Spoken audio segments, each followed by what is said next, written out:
In the quiet of a Zen monastery, a young disciple asked his master, "Master, how can I control toxic people? How can I prevent their poison from reaching me?" The master, after a long pause, replied calmly, "Child, can you control the wind? Can you command a river to stop flowing? The same applies to those who bring negativity into your life. You cannot control their actions, but you can decide which seeds are allowed to grow within you. Protecting your inner peace isn't about changing others. It's about not letting their words drag you down. If the poison doesn't enter you, there's nothing to heal. Remember how to deal with toxic people. Protect your energy, avoid negative influences. These are not achieved through force, but through clarity. A tree doesn't need to flee the wind. It only grows stronger by rooting deeply. The disciple insisted, "But Master, how do I gain that clarity? When someone hurts me with words or steals my calm, I feel anger and fear." The master looked at him with compassion. "If someone hands you a poison gift and you don't accept it, whose poison is it?" The disciple was silent. "This is how it is with those who bring darkness," the master continued. "They offer criticism, envy, and anger. If you take it in, you get poisoned. If you leave it in their hands, it never enters you. Controlling toxic people doesn't mean dominating their actions. It means learning not to react. When you don't react, you are free." The disciple lowered his gaze, hands trembling slightly. "Master, are you saying I should ignore them? Close my eyes as if they don't exist?" The master shook his head gently. "Don't confuse indifference with wisdom. Ignoring out of fear is not freedom. It's escape. What you must learn is to see clearly, without letting your mind cloud." He walked a few steps to a pond where dry leaves floated. "Look at this water," he said.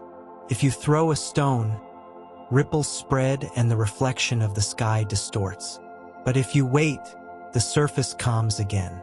The toxicity of others is like those stones. They fall, create waves, but only affect you if your mind cannot rest." The young disciple took a deep breath. "So, the real control isn't over them, but over myself?" The master smiled serenely. "Exactly. You cannot change those who carry poison, but you can strengthen your spirit so nothing sticks to it. Like a lotus that grows in mud without getting dirty, you can live among difficult people without losing your peace." The master sat beneath a pine tree, and the disciple followed. The breeze carried the scent of dry needles. "Master, how can I become strong enough so their words don't hurt me?" asked the young man. "First, you must understand where the wound comes from," replied the master. "It is not what others say that hurts you, but what you believe about those words. If someone calls you useless, the offense only hurts if you doubt your own worth." The disciple fell silent, feeling the weight of this truth in his chest. "To deal with toxic people, it is not enough to walk away physically," the master continued. "You must cultivate an inner refuge. Every day, plant thoughts of clarity. I am not what others say about me. I am what I discover in my own heart. Make your mind a temple that no one enters without your permission." The master let a handful of soil fall slowly through his fingers. "A firm ground does not fear the rain," he said. "Likewise, a peaceful mind does not fear the criticism or anger of others." The disciple closed his eyes, letting the words settle like water in a calm bowl. The master stood and pointed to the path leading to the temple. "Walk with me," he said. "I want to show you something." They walked in silence until they reached a moss-covered rock. The master tapped it gently with his staff. "Look at this rock," he said. "Rain, wind, and sun have passed over it for years, yet it remains firm. Do you know why? Because it does not try to be anything else. It does not fight the wind or the rain. It simply remains." The disciple frowned. "What does this have to do with people who hurt me?" The master replied calmly, "If you learn to be like this rock, toxicity cannot break you. Negative people try to drag you into their storm, but they cannot force your participation. Only if you respond with anger or fear do you give them power." The disciple lowered his gaze thoughtfully. "So, controlling them is about not playing their game?" "Exactly," said the master. "Do not fight their poison, do not return it. Simply let it slide, like rain over stone. This preserves your peace and your dignity." The master sat on the rock and looked at the disciple with serene eyes. "Do not confuse serenity with weakness," he said. "Many believe that to deal with toxic people, they must shout louder than the others, impose themselves. True strength is silent, like a mountain that does not move to prove its greatness." The disciple nodded slowly. "And what if they insist on hurting me? If they keep trying to provoke me?" The master broke a dry branch with a soft snap. "Poison only enters if you open the door," he explained. "You can respond without hatred, set boundaries without losing calm. A firm no spoken with serenity holds more power than 1,000 shouts. You don't need to react. You only need to decide what you allow in your inner space." As he spoke, the wind gently stirred the treetops. "Those who try to control others end up their prisoners," the master continued. "But those who control themselves become free. Inner peace is your shield. If it is strong, nothing can penetrate it." The disciple felt a strange relief. He realized he didn't need to change the whole world, only to learn not to be swept away by its noise. The master rose from the rock and continued down the path. The dry leaves crunched softly beneath their sandals. "Remember this, disciple. Every person you meet is a mirror. Even those who bring pain show you where you are still unhealed. If their words hurt, it is not because they are powerful, but because they touch an open wound within you." The disciple paused, surprised. "So those people can also be teachers?" The master nodded gently. "Exactly. Sometimes the enemy teaches more than the friend. Toxic people reveal your impatience, fear, or hidden pride. They are not here for you to control. They are here for you to learn how to control your reaction." They approached a wooden bridge over a gently flowing stream. "Look at the water," said the master. "It does not fight the rocks. It embraces them and continues its path. So should you be with difficult people, flexible like water, firm within like the rock." The disciple lowered his head.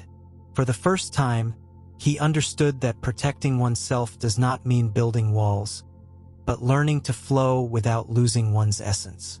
The master and the disciple returned to the temple just as the sun began to sink behind the mountains. The sky glowed gold and violet, inviting silence.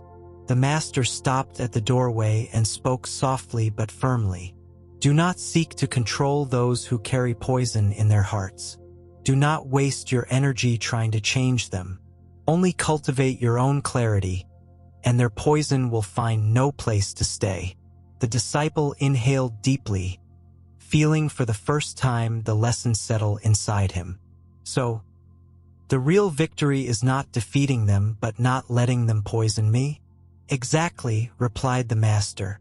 "When someone brings anger and you respond with peace, you not only protect yourself, you may also plant a seed in their heart. Whether it grows or not is not your task. Your only responsibility is to tend your own garden." A long silence followed.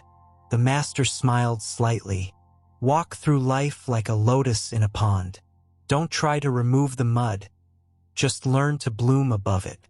The disciple bowed his head. He no longer felt the urge to control anyone. He had understood that true strength is not in imposing, but in remaining at peace, even amid human storms.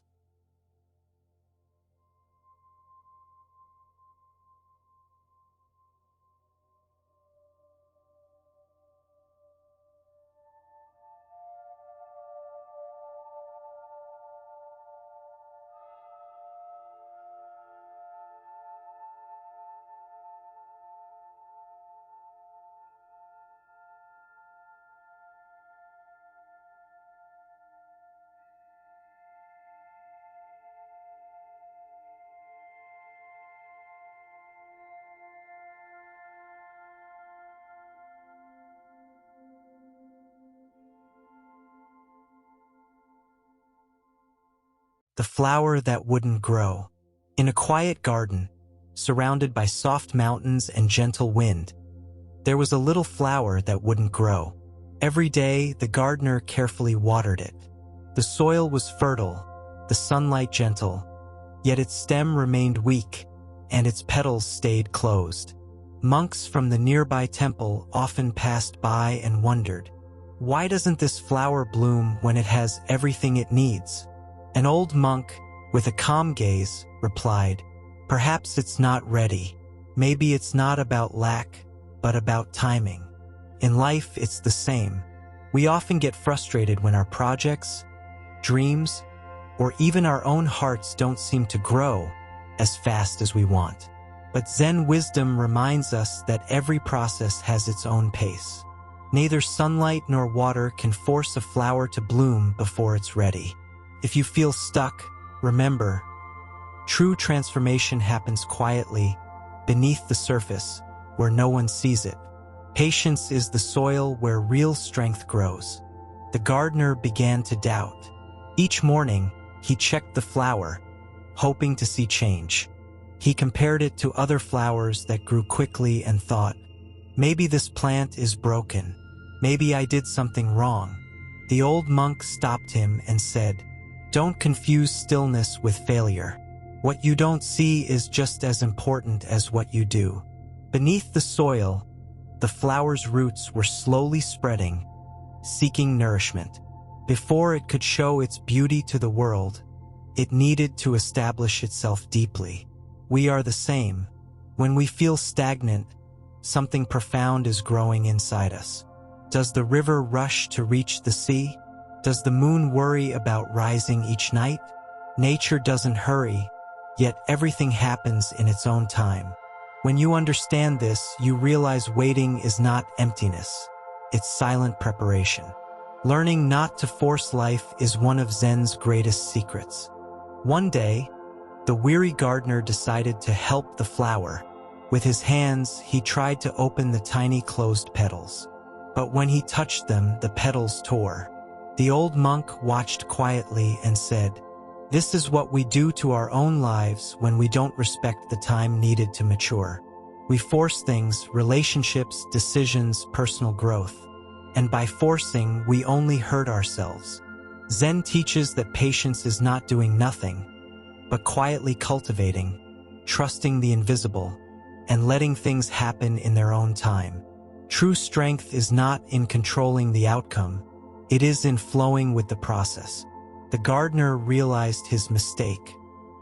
He stopped demanding growth and began caring for the flower with respect, without expecting results. Weeks passed. The gardener continued to water the flower without hurry or anxiety.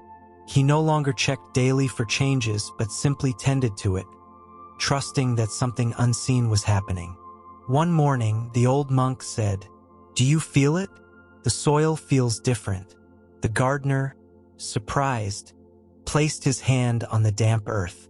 He didn't see anything, but he felt a subtle warmth, as if life was moving below. Is this the change? He asked. It is the beginning, the monk replied. Before opening its eyes, a seed learns to dream. So it is with us. Silence is fertile. When it seems nothing is happening, life is quietly reorganizing. Sometimes we need these quiet periods to develop the strength that will later sustain our growth. The flower still hadn't opened, but it no longer mattered. The gardener understood that blooming is not a goal, but a moment that arrives when we are ready. One morning, without warning, the flower appeared different. Its petals, once tightly closed, had begun to open, revealing soft color. No one knew exactly when it happened, not the gardener, nor the monks who passed by each day. The old monk smiled. Everything true arrives quietly, without rush or announcement. The gardener understood that growth does not follow human clocks or schedules. Life blooms when internal conditions are right, not when the world demands it. The same happens to us. When we feel that nothing is happening, deep changes are occurring. One day, suddenly, we awaken to discover we are different. What once seemed impossible now unfolds naturally. The secret is to care without controlling, nurture without rushing, and trust without demanding. Days passed, and the flower fully opened. Its color was more vibrant than anyone expected, and its fragrance filled the garden with gentle sweetness. The gardener, seeing it, felt deep respect. He had done nothing to force it, yet the flower responded to his patient care. The old monk said, "See, it didn't need your hurry, only your presence." This is the heart of Zen. Authentic growth cannot be forced. A tree doesn't push its branches to bear fruit. A cloud doesn't hurry the rain. Everything happens in its own time.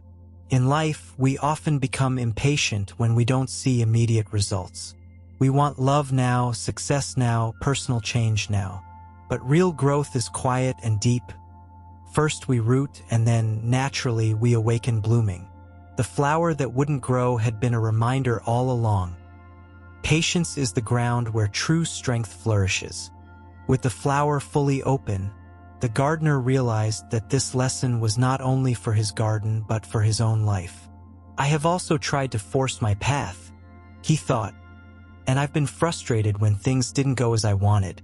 The monk explained, "Every person is like this flower.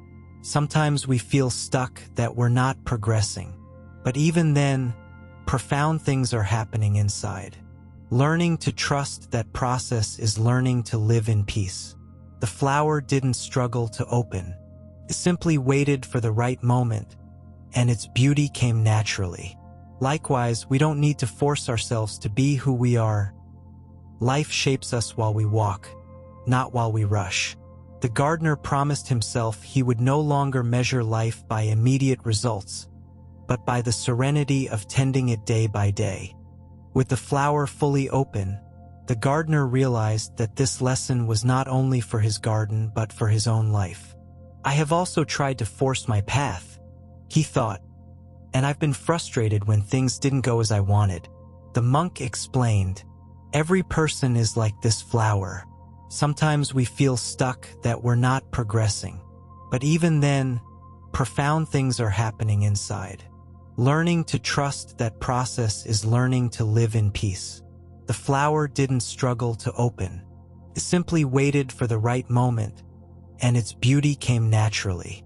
Likewise, we don't need to force ourselves to be who we are. Life shapes us while we walk, not while we rush. The gardener promised himself he would no longer measure life by immediate results, but by the serenity of tending it day by day.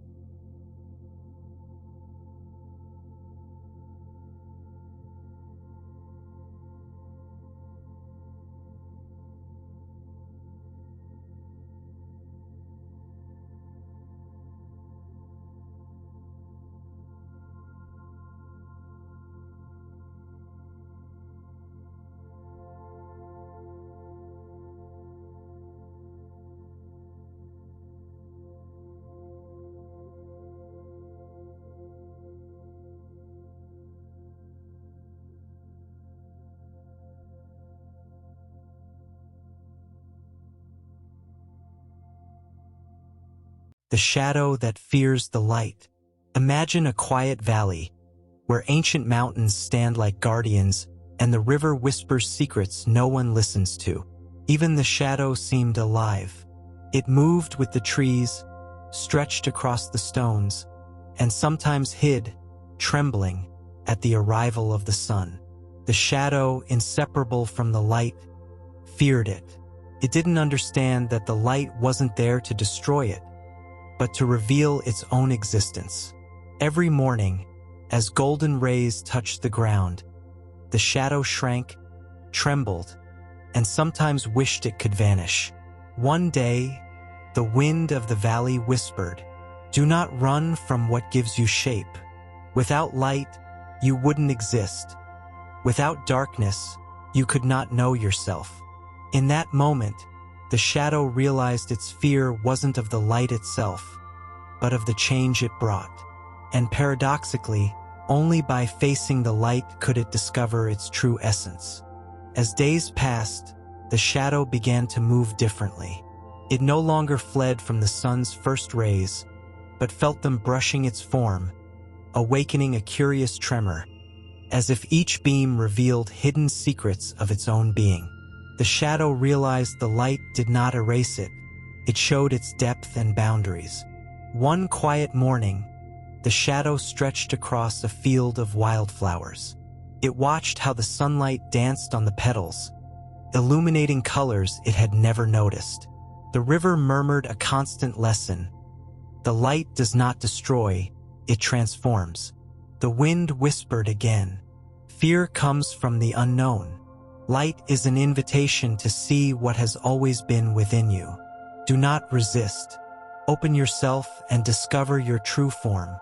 For the first time, the shadow felt a gentle release, a quiet peace.